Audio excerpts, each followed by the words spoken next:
warahmatullahi wabarakatuh. Perkenalkan, nama saya Safana Damayanti. Saya mahasiswi Profesi Nurse Tikes Muhammadiyah Ciamis.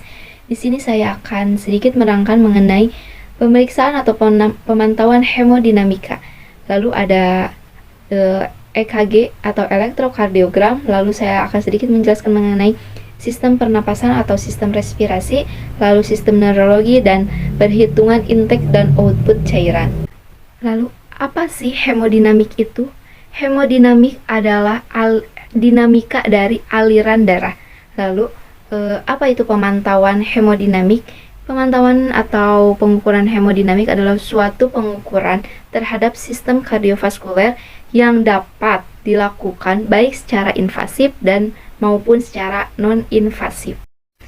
Pemeriksaan hemodinamik secara non-invasif yaitu secara tidak melukai tubuh pasien. Terdiri dari ada kesadaran bisa dengan GCS atau Glasgow Coma Scale. Tingkat kesadaran seseorang dapat dinilai secara kualitatif maupun secara kuantitatif dengan menggunakan GCS. Parameter GCS yang dinilai respon buka mata, bicara, dan motorik pasien totalnya adalah 15 seperti yang ada pada gambar di sini ya. Lalu untuk yang kedua ada tekanan darah. Tekanan darah adalah tekanan pada dinding pembuluh darah arteri. Tekanan darah ada sistolik dan ada juga diastolik. Keduanya diatur secara refleks tonis. Lalu yang selanjutnya ada capillary refill time atau biasa yang disebut dengan CRT. CRT ini sendiri merupakan tes yang dilakukan dengan cepat pada daerah kuku untuk menilai jumlah aliran darah atau perfusi ke jaringan dan untuk menilai ada tidaknya dehidrasi.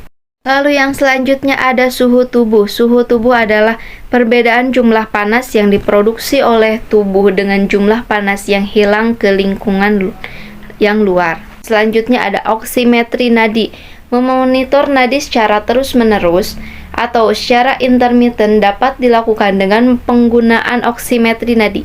Oksimetri nadi adalah alat pemantauan nadi dan saturasi oksigen darah secara non-invasif, di mana cara pemakaiannya hanya menempelkan oksimetri pada jari pasien.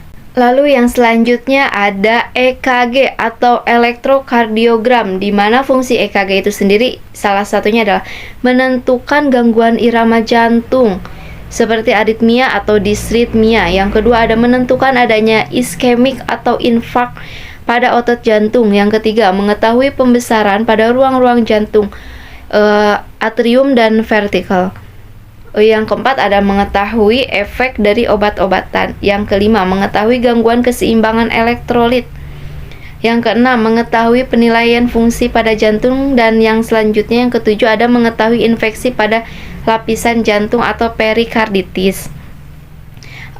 Dalam EKG itu sendiri ada yang berasal dari nodus SA atau biasa yang disebut SA node, dan juga ada nodus AV atau AV node. Nodus SA node biasanya impuls dihantarkan dari atrium kiri ke atrium kanan, sedangkan nodus AV node adalah jembatan konduksi listrik dari atrium dan ventricle. Dari impuls listrik akan dihantarkan ke bekas his yang akan bercabang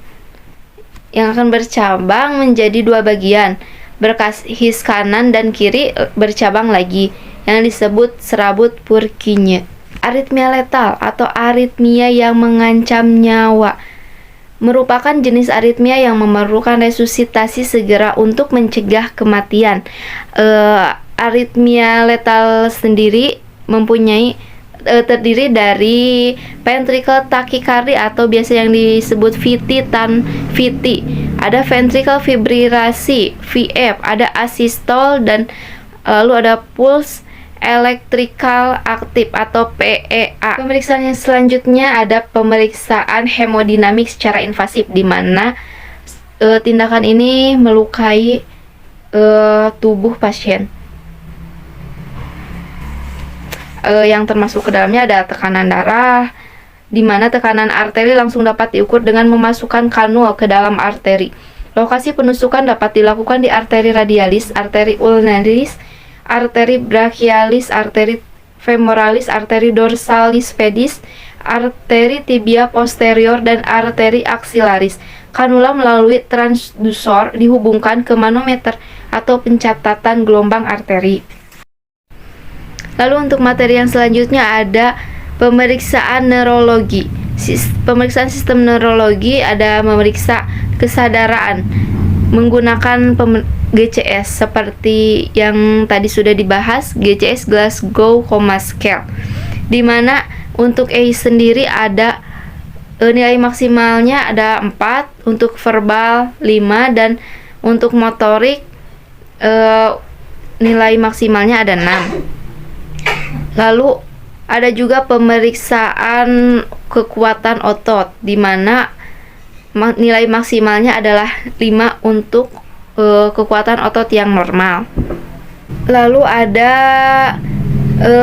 sistem refleks. Sistem refleks ini sendiri adalah jawaban motorik atas rangsangan. Lalu yang selanjutnya ada intake dan output cairan.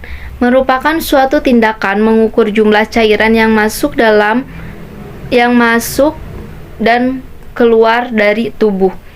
Tujuannya yakni untuk menentukan status keseimbangan cairan tubuh, menentukan tingkat dehidrasi, menentukan keseimbangan cairan tubuh klien dengan rumus intake output atau intake atau cairan masuk sama dengan output atau cairan keluar plus IWL atau insensible water loss.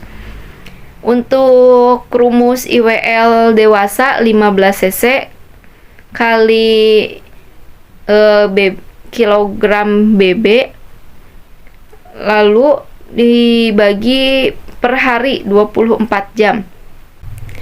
Lalu untuk materi selanjutnya ada sistem respirasi. Respirasi atau pernafasan adalah proses pengambilan oksigen dan pengeluaran sisa oksidasi atau reaksi dan oksigen di dalam tubuh berupa CO2 dan uap air melalui alat pernafasan. Respirasi melalui 2 proses, ada inspirasi yaitu masuknya udara, dan yang kedua ada ekspirasi di mana keluarnya udara. Anatomi sistem pernafasan, udara atau oksigen masuk ke rongga hidung, lalu masuk ke faring, lalu melewati laring, lalu trakea, lalu bronkus, lalu bronkiolus, lalu alveolus, dan lalu masuk ke dalam paru-paru. Fungsi respirasi ini sendiri yaitu untuk memperoleh oksigen udara untuk diedarkan melalui sirkulasi ke seluruh jaringan atau sel tubuh, mengeluarkan CO2 dari sirkulasi ke udara luar, dan mengatur kadar O2 dan CO2 darah selalu dalam batas normal.